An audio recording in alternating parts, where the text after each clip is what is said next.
Hey everyone, welcome back to my channel. So before we begin with the video, I would like to express my gratitude for the love you guys showed on the very first video, and I really appreciate that. So those of you guys who don't know who I am, I'm Shivang Shandilya, and basically through this channel, I'll be sharing any learnings that I'll do. And basically, the primary aim of this channel would be advocating regarding CNCF projects, especially targeting the incubating and sandbox projects because as a Google Summer of Code mentee myself, I'm working on a sandbox project, and the limitless capabilities of that project, really excites me, and it saddens my heart to see that most of the people just overlook these projects. They usually target the graduated projects such as Kubernetes and stuff. So basically, yeah, spreading awareness regarding the sandbox and incubating projects would be the primary goal of this channel. And without further ado, let's begin with the video. So today we'll be discussing about what Docker is, what containers are, what virtual machines are. So basically, giving a beginner-friendly layout to folks who are interested in this. If you haven't heard about Docker or any containers and anything like that, so this video is for you. I am also writing a blog for the very same thing. If you want to check that out, you can after this very same video. So without further ado, let's begin. So before we just dive into all this Docker containers and all that, we need to first understand what are virtual machines and what are containerization. So I've made this flow chart here for easier understanding.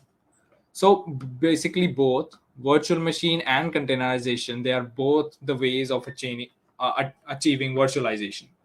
So if we talk about virtual machines, these are also known as hardware virtualization, as it basically operates on the hardware level. So first we have our underlying hardware, and on the top of that we have our hypervisor. So what hypervisor is, you can read it from here also. Hypervisor basically allows us to create virtualized instances of the components of our system, like what amount of RAM or CPU that you want to allot to your virtual allocate to your virtual machine. If you have worked with Azure, AWS, or any cloud service provider and initialized a virtual machine over there, you know what I'm talking about. Over at containerization, it is called an operating system level virtualization because it basically works in operating system mainly. So over here also we have our hardware. On top of our hardware, we have a kernel. So kernel basically, in layman language, we can say basically allows our hardware and our software to talk to each other. On top of our kernel, we have our underlying OS. This OS is the host OS, the OS of our local machine.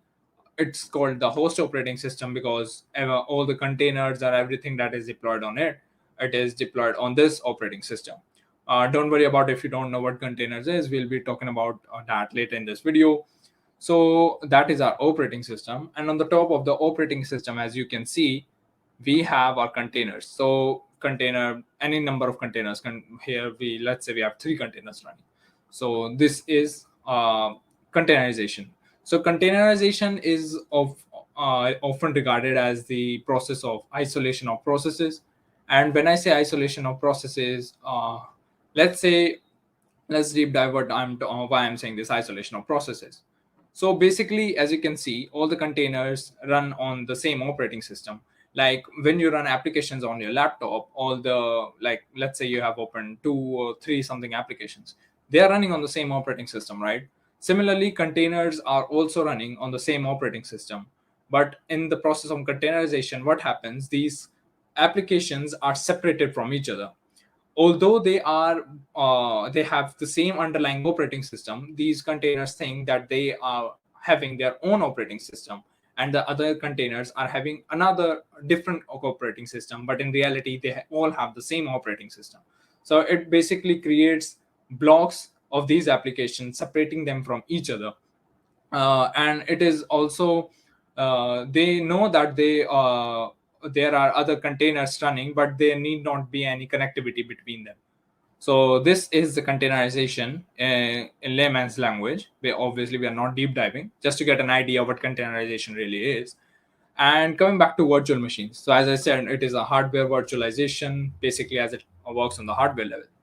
So we have a hardware, we have a hypervisor creates virtualized instance of the components of our computer, CPUs, networks, RAM, whatever you want to allocate to your machine. So let's say on the base layer of the machine, we have a server. Okay, and the server, we want we use the maximum resources that our system have. We want to make the maximum use of it. And so what we do is we create different machines. In this, it is often virtual machine often regarded as the process of isolation of machines. Like containers were regarded as the isolation of processes. It is said as isolation of machines. It is called as isolation of machines because it basically isolates machine. If you've worked with virtual machines before, basically you can create machines or having different operating system altogether. They don't need not have the same operating system. Like basically you can work on Linux and have a virtualized instance of Windows running on your system or something like that. So basically you allocate resources to M1, M2, and M3 respectively, and so that they all the virtual machine respectively get the most out of your resources that your local machine has. So yeah, they need not have the same operating system. And yeah, you can create virtualized instance with virtual machines. So basically that's an overview of what virtual machines and containerization really is. Again, they both are the same different ways of achieving virtualization, but basically we regard containerization as a different thing altogether because it creates containers, and basically containers rely on this underlying on the same operating system. So now we know what virtual. I think you got a pretty good idea what virtual machines and containerization really is. So moving on to the real crux of this topic, what is Docker? What are containers? What are you talking about? Okay, let's go. Let's discuss. Before discussing what Docker really is, let's just first understand what containers really are. Because if you don't understand what containers are, you probably won't understand what Docker does. So, for making you understand what containers are, let me give you a real life example. So, listen carefully. Let's just say this is a really favorite example. It made me understand concept really clearly. So let's just say holidays are approaching and you want to ship some gifts to your loved ones. And to ship the gifts, you approach the post office, and they are saying, hey, we are ready to ship your stuff, but we don't want any loose items. We don't want loose jewelry or stuff just loosely. What we want is package it into a box, keep them all into a box. Keep anything you want in a box, seal that box, and just give it to us, and then we'll be shipped that box. We don't want any loose items. So in this scenario, let's just take that box to be an envelope. Okay, so in that envelope you can store any application of any programming language. Let's say any programming language, be it Golang, Rust, Java, it's up to you. So you're storing an application of your choice in that envelope. And on the envelope, I'm adding a receiver's address. Receiver's address in this case is a port where we want our application to get deployed. So we have having a receiver address, and on the and the amount of, like, the weight of the envelope will determine how expensive my packaging or shipping would be. So in this case, the envelope are the containers, and as I said, you can store an application of any programming language, and it's up to you. So basically, that this envelope is what we call containers. So I think you got a pretty good idea what containers are.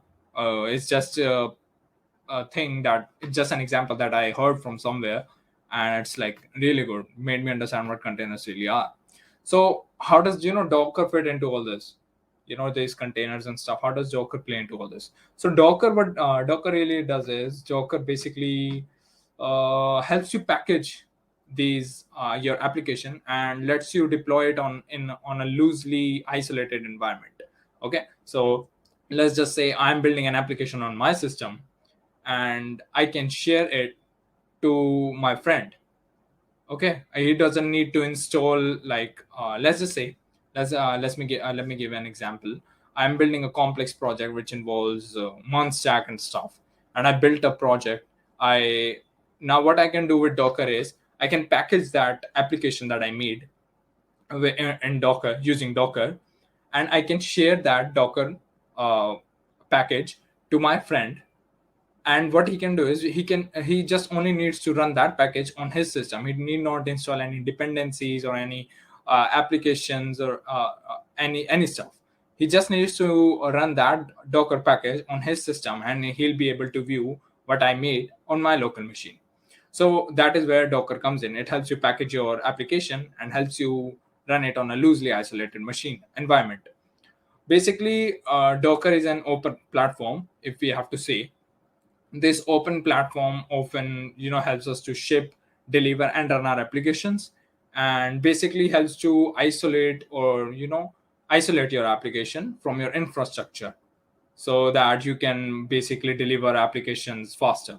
So that's where Docker comes in. uh, we'll read more about Docker later in the video, but for now I think you got a pretty good idea what Docker does. So, before we jump into advanced concepts or some more amazing concepts of Docker, let's take a look at what Docker architecture is all about. So, when we talk about Docker architecture, we have to talk about Docker engine. So, Docker engine is nothing but Docker installed on a host. And when you install Docker engine on your host, you are basically installing three components. First is Docker daemon, second is the REST API, and third would be the Docker CLI. So Docker daemon is nothing but it just works in the background and it manages our Docker objects. When I say Docker objects, I mean images, containers, volumes, and networks, which we are going to discuss later in this video. REST API, on the other hand, is the API interface through which us users basically pass on instructions to the Docker. And Docker CLI, as the name suggests, is the command line interface for the Docker, for which by which us users send commands, terminal commands to Docker. There's a fun fact about Docker architecture, or I should say Docker engine. The Docker CLI, as you can see, this one right here, it need not be on the same system as on the Docker engine. We can have Docker CLI on a whole another system, and we can operate this system remotely from that system. Docker allows this capability by just, as you can see from this diagram also, you are having a laptop and you are having Docker CLI installed on that laptop, but your Docker engine is installed on a whole another system. So you can basically send commands to that system using this simple command with a -h option, and you have to pass the remote Docker engine address with a port. So this is a really amazing feature that I recently discovered when I was deep diving into Docker myself. So now that we know what Docker architecture, about little bit about Docker architecture, let's talk about a term that we have often used when we are talking about Docker, a Docker file. Now, after Dockerfile, we'll take a look at what Docker objects is. But in order to understand Docker objects, basically we need to understand what Dockerfile is. So basically, when I talk about Dockerfile, Dockerfile, it is nothing. It is just a text file with a set of commands as instructions. And these commands or instructions are basically executed successively. Basically, you have a set of instructions written, and once the first instruction is executed successfully, then only the second instruction is executed. Basically, we call these set of instruction as layers, and basically it helps us to create the custom Docker images. Each instruction is basically present in a Docker file. As I said, is basically represents a layer of the Docker image. We can take a look at this Docker image example I took from the official Docker documentation. So basically, there's also a fact, or as you can see from here only, when you're creating a Docker image, a custom Docker image, it automatically, or we can say we have to use a Docker image to create a custom Docker image. As you can see, we are creating this Docker image, and we are using a Docker image of Node with the version of 18 and Alpine. Basically, what it's fetching the version, the specified version by the user. It is installing the dependencies, and we are exposing the port on which it should be deployed. So this is what Dockerfile is. Now, if we take a look, now let's move on to Docker objects. Okay, so Docker objects, as I said, Docker objects are images, containers, networking, or networks or storage. But what are all these? So let's discuss a little bit about Docker images. So basically, what Docker image are? A Docker image, basically, as I just said, Docker image is basically a collection of files that we bundle together and are essential for our application. It is only a read-only template. Basically, once you create Docker command, Docker build command, and once you create your image, you cannot make changes to it. In order to make changes, you have to make changes to a Docker file, and you have to build it all over again. And basically, images define both what you want your packaged application and its dependencies to look like when processes are run and when it's launched, as I just showed you in the Docker file before. Docker containers, when we talk about, I don't think we have much to discuss about Docker containers, because we extensively discussed about containers and containerization before. So I think we already know what containers are. Now let's take a look at Docker volumes. What are Docker volumes? Docker volume basically enables the persistence and the sharing of containers data. What it means is the Docker volume is the Docker host directory that is mounted inside the container, that allows that container to write the container data into the host volumes. So it's just a pretty simple concept. Moving on, we have Docker networks. What are Docker networks? So Docker networks is a really amazing topic, but it requires a certain type. It's a kind of advanced topic, but let's to give an overview. Let's say Docker networking. It basically, what it does, it enables a link to Docker container to as many networks as we require. Okay, so basically, it is used to provide isolation for Docker containers, and it it contains various network drivers such as bridge, such as host, none, and overlay. I'll give you a brief idea what these four are all about. We are not going to dive deep into this because it's a bit advanced topic, and this video is beginner friendly, just to give an idea of what Docker really is about. So when we talk about bridge, it is a default network driver for the containers, and it is used when multiple Dockers communicate with same Docker host. Okay. And host, basically, it is used when we don't want network isolation between the container and the host. None basically, as the name suggests, it disables all the networking. And overlay offers swarm services to communicate with each other, basically, and it enables containers to run on different Docker hosts. Now you might be wondering, what is a swarm? So Docker Swarm is also a bit of a complex topic, but I'll try to explain it in layman terms. Docker Swarm is a container orchestration tool like Kubernetes.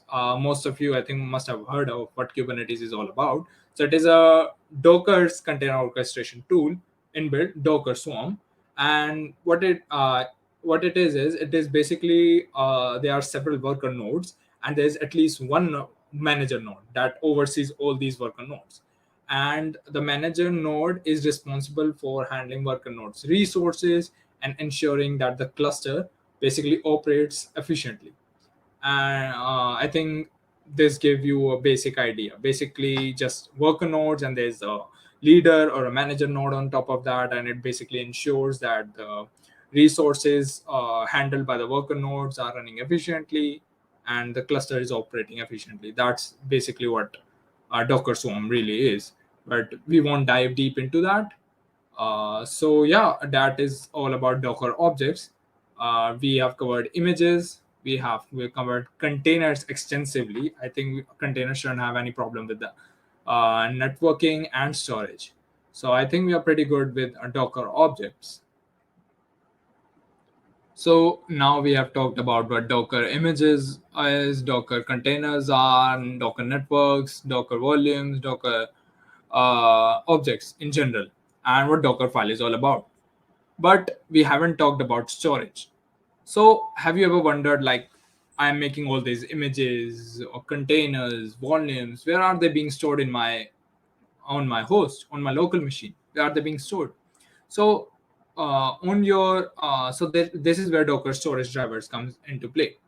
But if you want to take a look at all the files related to your volumes, images, or containers, you can head over to where lib Docker directory on your local machine, and you'll be able to find all the files related to the images and containers and all the Docker objects in general. But basically, Docker storage drivers helps to save all these files on your local machine, and based on the operating system you're on, your computer may have, or your local machine may have, a different storage driver. In my case, I am using a Linux operating system, so my Docker has an underlying overlay 2 storage driver.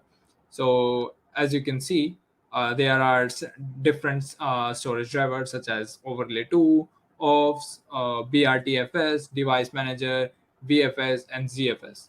Uh, I don't think we need to deep dive into storage drivers, just basic info that Docker storage drivers helps in storing the info or files related to our Docker objects on our machine. And if you want to check out what those files are, you can head over to var lib and Docker directory on your machine. So yeah, that's all about it. That's all was for Docker storage drivers.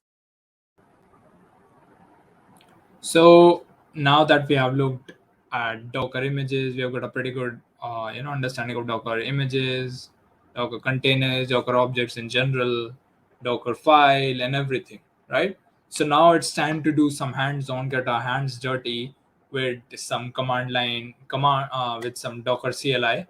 So let's just first check if Docker is installed on our system or not. So let's just check for Docker. Yes, it is. And you can see it from here too. I have started the Docker engine. It says running the Docker. And let's just go back. So for this demo, kind of a demo tutorial, we'll be taking a look at Hello World Docker image. Let's just head on over to our Brave browser, and let's just go over to Docker images. Let's just go over here, and let's go Docker official images. Let's go head over to Docker official images. Now when you head over to Docker official images, this is not what I wanted to open. I think this is it. Or Docker Hub. Oh, sorry, my bad. Head on over to Docker Hub. When you're over at Docker Hub, select images and then just select Docker official image. So as you can see, these are all the official images that are maintained by Docker itself. And but we don't want these for this tutorial. We'll be taking a look at simple Hello World image. This is a Docker official Hello World image. This is, I think, mainly built for uh, tutorial purposes only. So we can say Docker Hello World. But as we are doing a hands-on tutorial, we have seen it is available. This image is available on Docker, but we need to see through terminal. If we want to see through terminal if an image is available or not, we'll use Docker search command. So let's search Docker search Hello World. As you can see, we've got so many Hello World images listed out. The reason for this is there are um, organizations or people who have put their Hello World images on public. They are all being listed out here, and we can specify which one do we want. But if I do Docker pull, now that we have to use this image, I have to use Docker pull. So I would say Docker pull hello world. What it's going to do is you can assign a tag for this is specifying the version of the image that you want to install or pull. So this, when I did docker pull hello world, what it did is it basically fetched the official docker image. Now you'll be saying there were so many docker images, how did it know which one to fetch? So basically, when you do only docker pull hello world and you haven't specified for which particular organization you're targeting that image from, it just automatically assumes that you are targeting the official image. So it basically installed the docker hello world official image from the docker hub itself. So now we have installed a docker image. To check if the image is installed, we use docker images command, where all our images are installed. I have a markdown image already installed on my system. So this is a hello world image. As you can see, it was just installed, it was created. You can also see when it was created, basically the latest version of it when it was pushed. And yeah, when I didn't specify the tag for it, it just assumed it as the latest version. So we know docker images, it is running. Now in order to, let's just say you have to remove this image. So let me just write the docker images command again. So you can see docker images.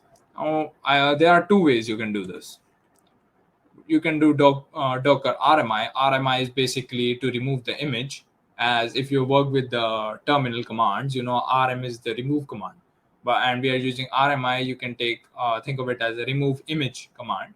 So we can do docker rmi hello world. You can specify the name of the image. It will just untag it and just delete it from your system. It won't be available. And the other thing you can do is, let me just pull it again. Cool. So what you can do is, we can either do this or we can do docker images. You can see the image id. You can either pass on the whole image id, or what you can do is just pass on the uh, first two words or letters, whatever you want to say.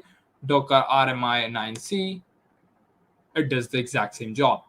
This, I prefer the second way, because in case that you have multiple images installed on your system, you can basically just pass the first two letters of every image id, and it will just simultaneously remove them from your system.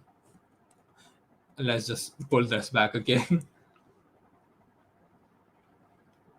So now let's just make a container for this. We have our image in our hand. We have the official image with us. Let's just run this. Sorry, docker run hello world. Now see what happens when I do this.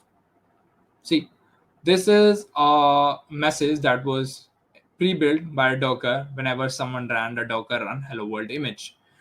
And it says, basically it says to generate this message, docker took the following steps. It basically just told you what it did. And yeah, this is what it did. Now this is running only because the container was formed on our system. You can check all the images and the containers that are being formed through the app 2. As you can see, app, yeah, application 2. Yeah, you can see container that was just started, images that is in use right now, hello world image. So you can use this too, but I prefer terminal. So in order to check what our containers you have or are running, you can do docker ps. Now why isn't the container running? Because the container just executed and it exited itself instantly. So in order to check what all containers that were running and were exited, you have to do docker ps dash a command. When you do docker ps dash a command, every container that ran on this system and was even exited is displayed here. When you do docker ps, only the running containers are showed, but in this case, as it is not running now, so we have to run docker ps dash a command, which shows it was created about a minute ago and it was exited at the same time. Now in order to remove docker container, because you can't for, one thing to note is, you cannot remove a docker image unless and until its docker container has been stopped running and is been removed from the system. You cannot remove a docker image until then. So you can do this Again, for the command for this would be docker rm, not rmi in this case. Rmi is for docker images, so we can do docker rm, or you can do docker rm, and this you can pass this name. Why is it named objective surely? Is because if you don't pass a name, if you don't pass a name imperatively, then it basically allocated a random name, if that is in docker registry or something. So it basically allocates a random name to our docker container. If you want to give a specific name, there's a dash dash name command that you need to pass imperatively when running the container.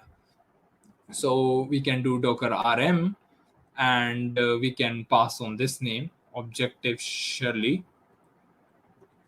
Now if I pass on this, it just removes the container from my system. If I need to run this again, docker run hello world, and if I do docker ps again, it just started 3 seconds ago and just exited. As I was saying, it just got created and just exits itself. See, now there's a different random name that's been allocated to the container. The second way you can do is again the same way we did with the image. You can do docker rm fd. In this case, fd, it will automatically identify the container id with the first two letters, and it will remove our docker container. So that's the way to go. But let's just try to do, randomly pass the name to our container, let's say Shivang in this case, and let me run it now. Now I have imperatively passed on the name for the container. Now, according to me, or according to it, it shouldn't give a random name to it, but let's check. See, it's giving Shivang because I imperatively passed on the name with the dash dash name command to the image, to the container. Sorry, not image. My bad. And if I need to remove it, I can do docker remove Shivang. Seems pretty weird saying it, but just remove Shivang, and as you can see, container is no longer running. So what we have learned in this tutorial, basically how to search docker image first of all, uh, and how to pull that docker image, how to run docker image, how to create a container with that specific docker image, how to remove that container, and how to give a specific name to a container, not a randomly generated name from the docker itself. So that's it for this video. I hope that you guys got a pretty good idea what docker is all about, what docker is, what is containerization, what is virtual machines, what are docker objects, what is dockerfile. And yeah, it was supposed to be a beginner friendly tutorial. And again, I would like to express my gratitude for the love you guys showed on the very first video, and I hope you continue to support me as you did before. And if you like this video, do like, share, and subscribe, and comment down below if there's something, because I'm still learning. I'm not a professional in this field. I deep dive into Docker. I always share my learnings over at Twitter and LinkedIn. So if you're not following me, do follow me. I'll be providing links in the comment section down below. And I'm still learning. I share my learnings on Twitter and LinkedIn. And if there's something that I conveyed wrong in this video, or there's some information that was wrong in this video, I would like you to very well correct me in the comment section itself. And yeah, that's about it. If you liked what you're seeing, again, do like the video. Really, motivates me to do more. And yeah, more interesting stuff is coming on to the channel, so stay tuned till then, and bye bye.